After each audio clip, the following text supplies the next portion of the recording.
খবর 24 সাথে আপনাকে স্বাগত।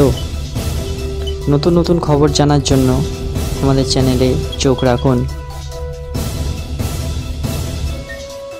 নমস্কার দর্শক বন্ধুরা, স্বাগত আমাদের এই চ্যানেলে। সোমবার থেকে দেশ জুড়ে কার্যকর হলো অপরাধ সংক্রান্ত নতুন আইন।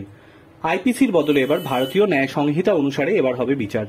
ব্রিটিশ আমলে তৈরি আইন বদল করার জন্য এই উদ্যোগ নেয় মোদী সরকার। সোমবার আইন কার্যকর হওয়ার পর কেন্দ্রীয় স্বরাষ্ট্রমন্ত্রক অমিত শাহ বলেন, স্বাধীনতার ৭৭ বছর পর নতুন ক্রিমিনাল ল কার্যকর হলো। বিচার ব্যবস্থা সম্পূর্ণভাবে স্বদেশী হলো বলে উল্লেখ করেছেন তিনি। সোমবার তিনি জানিয়েছেন, ব্রিটিশ আমলে বেশ কিছু সেকশন বাদ দেওয়া হয়েছে নতুন আইনে। তার কথায় এই আইন শাস্তির বদলে ন্যায় বিচার দেবে মানুষকে। নতুন আইনে কি কি সুবিধা আছে তা বলতে গিয়ে কেন্দ্রীয় স্বরাষ্ট্রমন্ত্রী আরো জানিয়েছেন, মহিলার হেনস্থার ঘটনা তার বাড়িতে গিয়ে তাদের বয়ান রেকর্ড করা হবে। এছাড়া সমাজের ভয় যদি কেউ থানায় যেতে ভয় পান, তাহলে তার বাড়ি থেকেই অনলাইনে এফআইআরও করতে পারেন। এছাড়া গণপিটুতে মৃত্যুর ঘটনা নিয়ে নতুন ধারা আনা হয়েছে। এছাড়া আগের আইনে সরকারের বিরুদ্ধে কথা বললে তাদের জন্য বিশেষ ধারা ছিল, এবার তা পরিবর্তন করা হয়েছে। দেশের ঐক্য এবং সার্বভৌমত্ব আঘাত করতে পারে এমন মন্তব্যে পদক্ষেপ করা হবে।